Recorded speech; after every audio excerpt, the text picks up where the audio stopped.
Kapag pa hinihintay yun ah. Mukhang walang balak yata akong bayaran. Oy, Pars! Pars! Psst! Halika nga rito. Uy, Mars, bakit? Anong Ano problema? na? Nasaan na yung bayad mo dun sa inutang mo sa akin? Akala ko ba Wednesday ang usapan natin? Bibigay mo kagad sa akin yung inutang mo. Wala pa kasi akong pera, wala pa kaming sahod. Baka pwede next week ko na lang bayaran. Nung araw na, linggo na. Delay kasi yung sahod eh. Kaya pwede next week na lang. Nakapamili na nga si Mars. So nakita ko, pag grocery na, sabihin mong wala kang sahod. Ikaw ah. Sino yung kasama mo? Nakaangkas sa motor.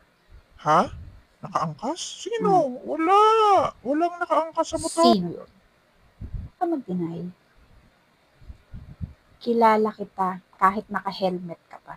Dahil yung helmet na gamit mo, binili yun ni Mars para sa'yo. Yung dark blue. Baka kamukha lang ng helmet ko, hindi ako yun. Sino yung nakaangkas sa'yo sa likod ng motor? Sino siya? Naka-spaghetti. Ganun. Mars, huwag kang gumawa ng kwento. Wala. Tapos nagpunta kayo doon. Doon. Yung lugar na ayaw na maingay. Gusto lagi tahimik. Mars, wala akong inaangkas. Kita. Mars, sige na. Nagmamadali ako. Next week na lang. Hindi ako yun. Oh, saan ka na naman pupunta? Oh, bakit nandito ka sa tindahan ni Mars? Hindi. Pumunta siya dito kasi magbabayad siya ng utang niya sa akin. Siya may utang sa'yo?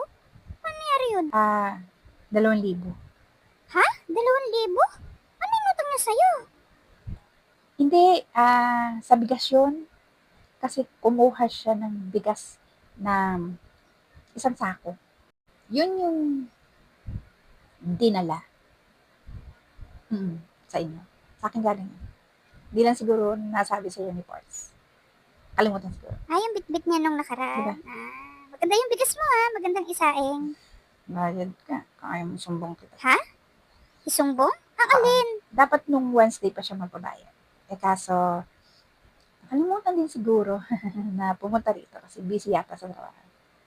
2,000. Uy, bayaran mo si Mars. Nakakahiya. Asan? Ikaw talaga. Nung Wednesday pa pala ikaw dapat nagbayad. Kasi na. Pwede bang i-Gcash na lang?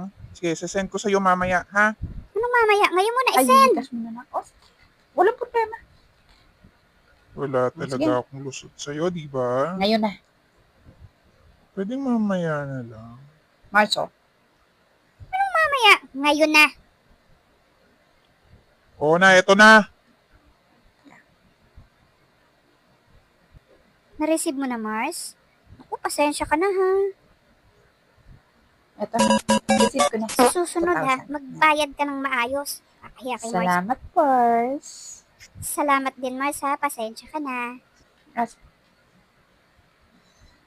Kung ayaw mong isumbong kita, magbayad ka, ha?